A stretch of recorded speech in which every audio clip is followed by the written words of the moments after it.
Welcome to Public Affairs Roundtable, a discussion of current events in the nation and around the world and how they affect the people of Indiana. Here's your moderator, Larry Lough. Democracy, in one of its many faces and forms, was recently ushered into Panama at the end of a U.S. gun barrel. Today on Public Affairs Roundtable, we'll talk about the change of regimes in Panama and the U.S. involvement, not only the short term, but what the long term means.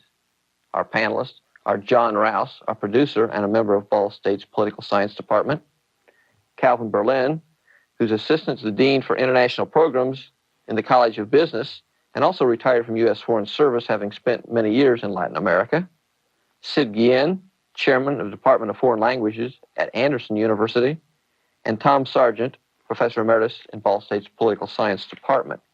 Calvin, if we can talk first about how things changed in Panama.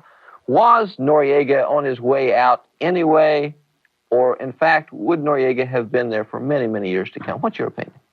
Well, my first reaction to the going into Panama was just that. I thought that he was on his way out anyhow, and that maybe we were acting prematurely in this thing. But it's amazing how these dictators or people that have control of the army, of the military, can sustain themselves over the years. I mean, he's been there a couple of years, and he might have gone out. He already survived one coup, of course, and executed the colonel that led that coup.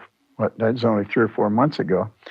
And now I'm having second thoughts, and I'm thinking that he probably would have survived quite a while, because where was the opposition within the country? He had the guns, he had the troops, the police, and in control. And unless you had a revolt within the military, within the police, I think he probably would have stayed on a long time. Sid, you share that view?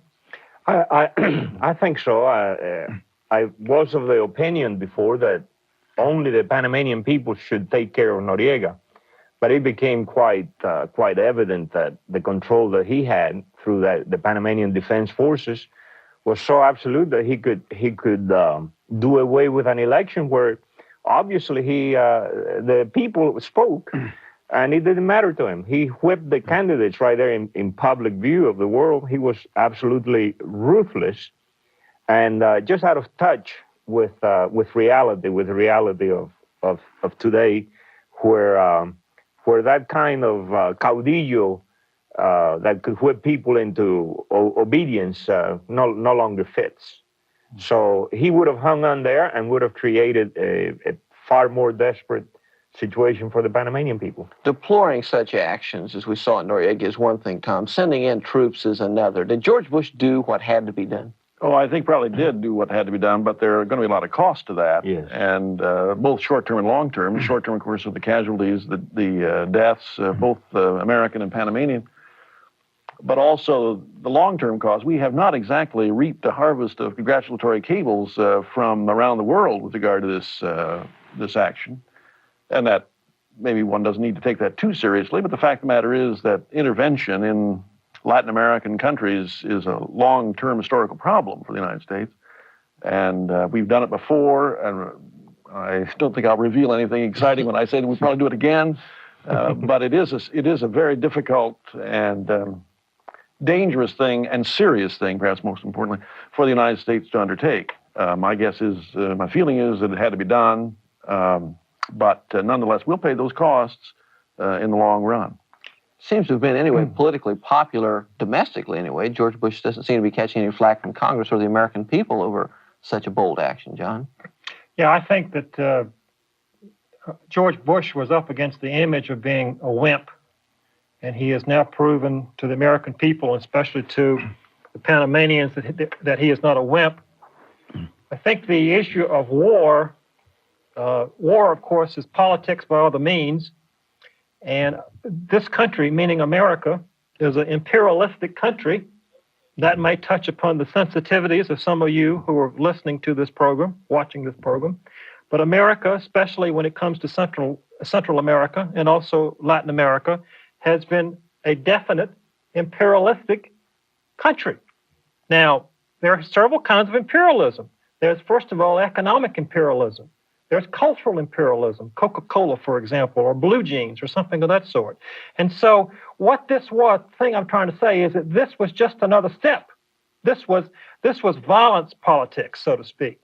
And so America, being a country that has certain values that we want to take to the world, meaning economics, culture, blue jeans, Coca-Cola, and unfortunately in this case, it moved to the point of being politics by other means. In other words, that a hot war with politics by other means. And so this was something that was domestically a situation that involved the president's policy, but also it was an issue where the drug war had come to this point. I wonder, Larry, if I could ask Cal a question.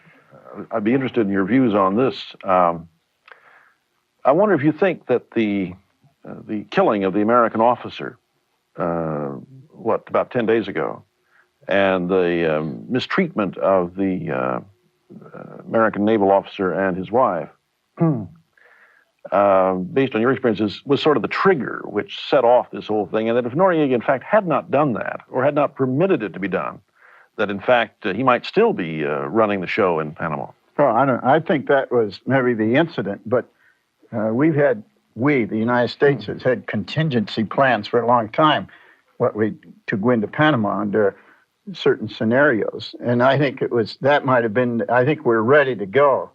And that was convenient at the time. But I think when you look at the Panama situation, you have to look at it from different vantage points, sort of widening circles. In other words, what does it mean in our bilateral relations, drugs and this? What does it mean in terms of our relations in Central America, and then wider in Latin America and wider in the world?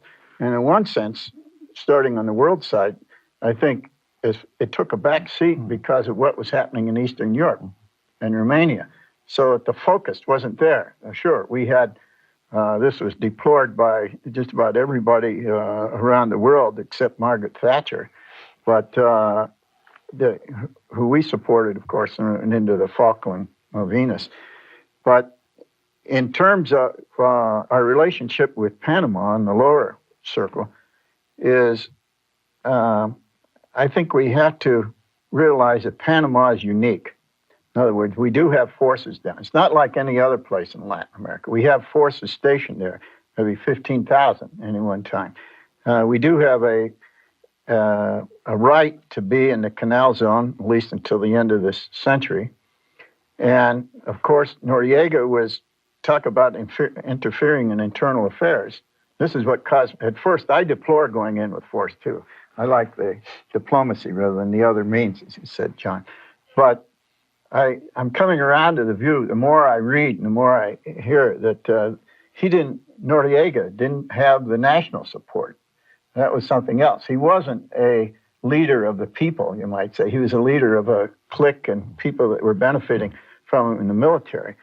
But he didn't have the broad national support in the first place. And he was interfering, you might say, grossly in the affairs of the United States by helping the drug routing. So this has caused me to change my mind somewhat and get more on the supportive side. But this thing, everybody's rally around the flag when you start in on this thing. And you're right, maybe he said in the longer run, there, I think it was Tom said, we may go sour, but it seems as though things are going the way they hope, that the guerrilla action isn't developing. American intervention has always been a sore spot under the skin of Latin Americans. I'm Cuban. We know of intervention in Cuba, in Haiti, in Guatemala, a lot of places we can recite. But I see a different kind of intervention here. Here, we didn't go in to, let's say, do away with a reformist or semi-revolutionary government, like in Guatemala in '54 with Arbenz, when it was obvious that agrarian reform in Guatemala was going to hurt United Fruit Company, and we had interest there. Our Secretary of State, his brother, everybody was involved in that, and we intervened for that purpose. In the Dominican Republic, we intervened against a government that was obviously popular. This Noriega guy, I call him a tick. in the height of the Panamanian people the last time, and I'll call him that again. He is a shrewd manipulator, and he was not doing good to the people of Panama, and certainly the United States had exercised all kinds of diplomatic maneuvers, economic maneuvers, pressures, and so on, and it reached a point where there's a word in Spanish. He was becoming valenton, envalentonándose. He was getting braver and braver and interfering more and more with the business of the entire country and of the zone, which is very important. That, however, does not take away the resentment that exists in Panama against the United States for the way we have handled the zone and the way we have, I'm talking about Zonians, it's almost a nationality all of their own, the way they feel about the Panamanians, where there hasn't been an attitude of, shall we say, even mutual respect. It has been a country club atmosphere, and the Panamanians have resented for, and this is what kept Noriega partially in power. There were enough people in his defense forces to feel nationalistic enough to fight for him, not so much for him, but to fight for a sort of dignity to the country. You know, I think a couple of points. First of all, as we've indicated, Noriega did not represent an indigenous group of people who were, it was not an indigenous revolution occurring as has been the case in Eastern Europe. And so it's apparent that Noriega did not have political support there. But I think we should back up for a few minutes and look at this in terms of history. You know, the first time I remember something that there was a problem between Panama and our country was in 1964. There were riots in the summer of 1964. Lyndon Johnson was president. And then in 1977, we signed the controversial Panama Canal treaties.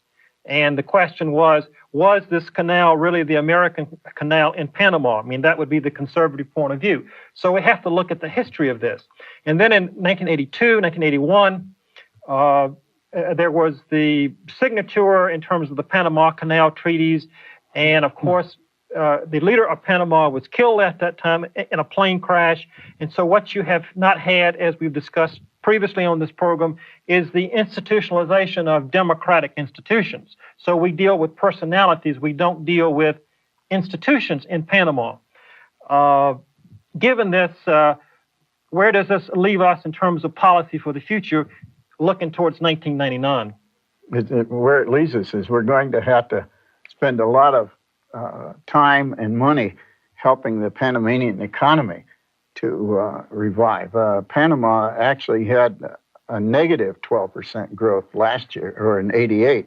I don't know what it's been in 89. The final figures aren't out yet, but it's quite evident that we're going to have to pay a lot of attention to the social side of Panama to assist them economically to build those institutions.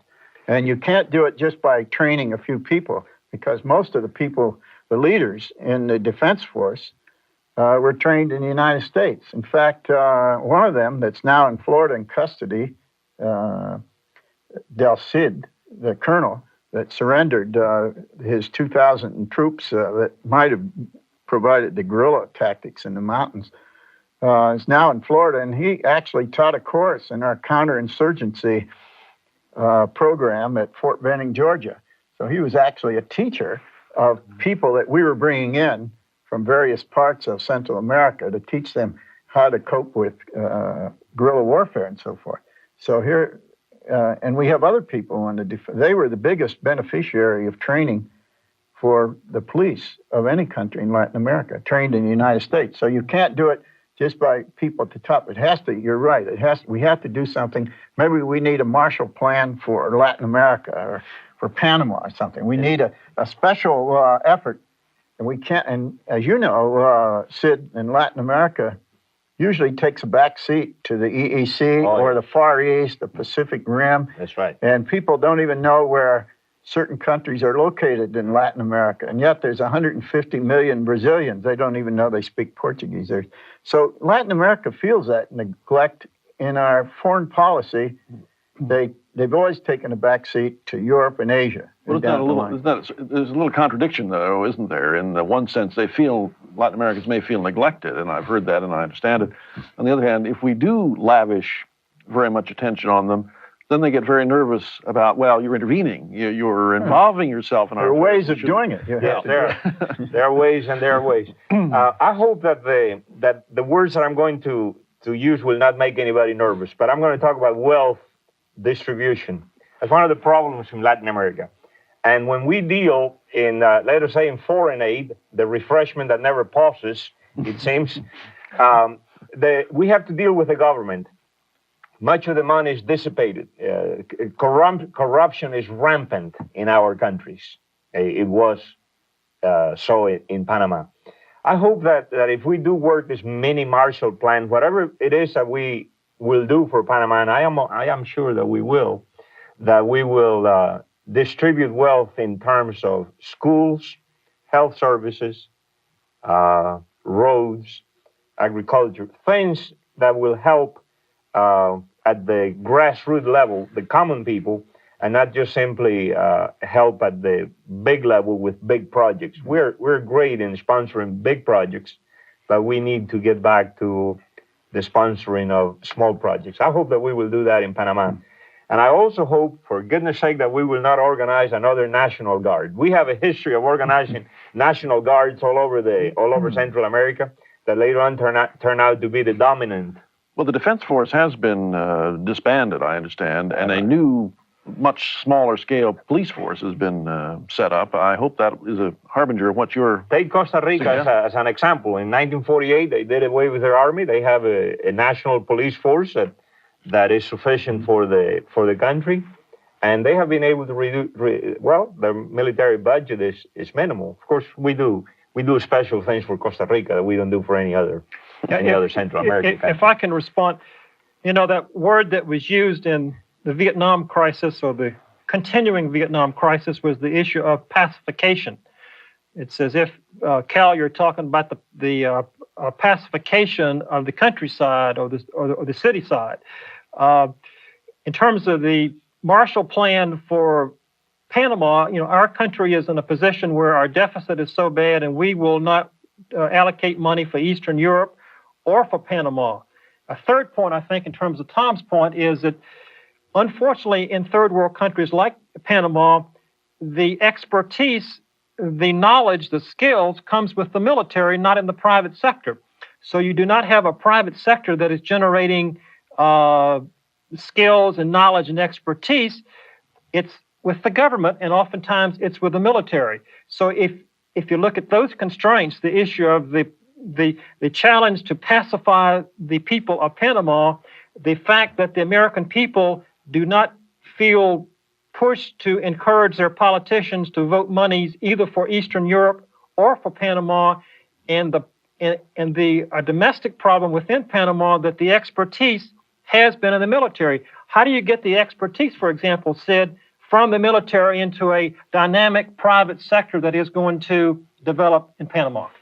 Every one of those people who was in the military who had that kind of expertise and say that was not an evil, wicked individual. There are professional soldiers. I met professional soldiers just released from prison in Nicaragua last summer, who very candidly said we were not Somozas people. We were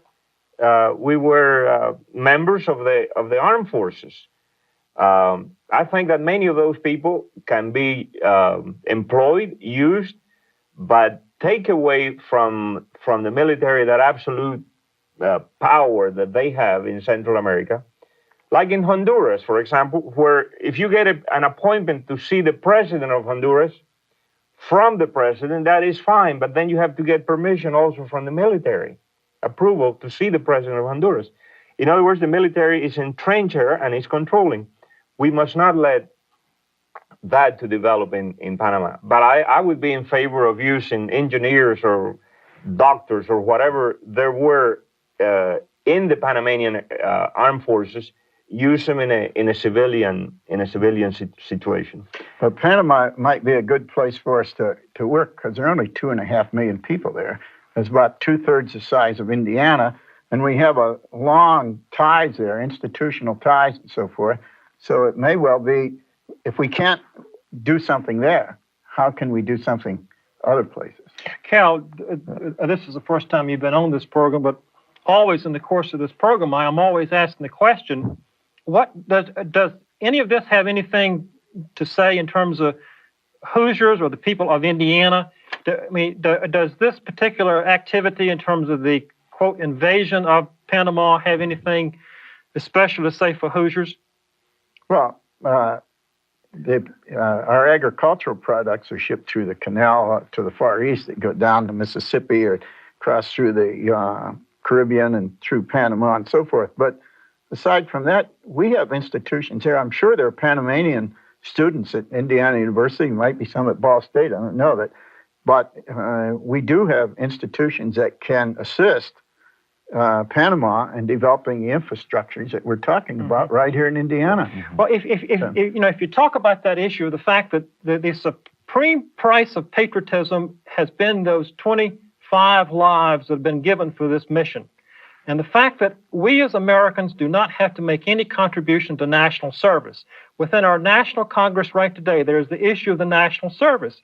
Perhaps there could be more focus for young people, as of course has been the case that old men always send young men to war, so to speak. I'm not talking about myself, of course, but the focus upon national service for young people who are idealistic to participate in the exchanges. Perhaps that could be our greatest good in terms of Hoosiers or Indiana voters, to send groups like the Peace Corps to places like Panama to tell more about the good aspects of American imperialism. John did raise an interesting question, Tom, about can we afford budgetarily or politically to provide a mini Marshall Plan to Latin America or even Panama? I think the answer is not in the short term. I think we can't afford large amounts of money in the short term.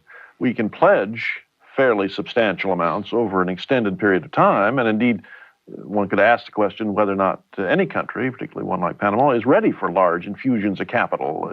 It's not only money. I mean, as I say, it's this institutional links that we can develop and so forth. There are many ways. Yeah, well, there are a number of ways of doing that, Cal. I agree. Yeah. I'd be curious to know if the Peace Corps really would be welcome in a place like, or an institution like the Peace Corps would be welcome in a place like Panama, particularly over the next year or two. Is that a possibility or not? I think that the possibility is there. I have been through Anderson University involved in probably 9 or 10 trips to South and Central America with students where we go and build.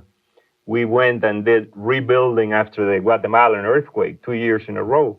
That was very, very well received because they could see that our motivation was simply not paternalistic, but here we are, fellow human beings, brothers. Mm-hmm. We use that word a lot in our church. And as a result, the welcome that we received there was extraordinary. In Peru, we have worked there, Mexico, and I can see the Peace Corps or a form of Peace Corps being very helpful to Panama and very well received. However, we are not going to eliminate the resentment of a century or almost a century of that feeling that the Panamanians have had for years and years, which is simply nationalism. Do we have something to be ashamed of, apologetic for, Tom? Sid seems to talk about a real strong resentment to the paternalism of Americans in Panama. Well, it's easy to be apologetic about it. We've had a history of those interventions. We've had a history of activities in Latin America which, in the light of current morality, is really not very good. I resist being too apologetic about all that because I think we're trying to impose on a much earlier period, the early 1900s, a morality which really didn't exist in those days. In other words, when the Roosevelt Corollary, which is really the foundation of our policy with regard to this intervention, was developed in the early 1900s, it was perfectly acceptable and proper for a great power to behave like a great power. Mm-hmm. I mean, the people on whom they were behaving may not have liked it, but the fact of the matter is that it could be done without a great deal of worldwide turmoil. That morality's gone now. And so we're feeling pretty guilty in a way about what we did in the early part of the century, when in fact it was okay then to do that. But the Panamanians have a long memory. The Panamanians have a long memory, and that's we right. have to prove to them that in fact that's still not. It took riots. It took riots and practically a wholesale rebellion before we began to see that wages should be equalized, that people working in the zone, because by virtue of being Americans, drew a much better salary than a Panamanian counterpart. The way I drew this for someone was, suppose that we built a canal across the northern neck of Florida, and the Germans built it, and every time you wanted to go through there, the German language, a German flag, and the Germans were being better paid than the Floridians and Alabamans in the area. And what would that be? What would that do for the feelings of the Florida people if Florida were a little country all of its own? And this is what has happened in Panama during years and years, where the zone was an enclave, something that was very good for Americans there. But the Panamanians who went and worked there, feeling, after all, this is my country, this land belongs or should belong to us in some way. At least my salary ought to be the same as Jimmy, but because my name is Jaime, I don't get the same as Jimmy. And the financial aspect of the Panama Canal was a strong motivation for the Panamanians to feel resentment toward us. Well, now, are they glad we came or not? Oh, I think that they would be glad. And we diffused a lot of that resentment by the Panama Canal Treaty. Indeed, right. A lot of that has been diffused. Yeah. The figure I saw was that there are 51,000 Americans living in Panama. And, of course, Panama is a very small place to make comparisons to Indiana in terms of population. I believe you said 2.5 million people. The question is, do Latin Americans and do Panamanians still believe or look at us as a bully? I mean, are we perceived in this part of the world as a bully? Well, I think that's we're a great power, and relative to them and in the power that we have, at least their military and their economic too. I think that's a natural thing people are going to look at. I'm sure the Argentines look at the British as being bullies. Yeah. I think Noriega thought that we had become oxen. I think we're out of time. Thanks to John Rouse, Calvin Berlin, Sid Guillen, and Tom Sargent for being with us here today, talking about Panama. I'm Larry Lough. Thank you for being with us.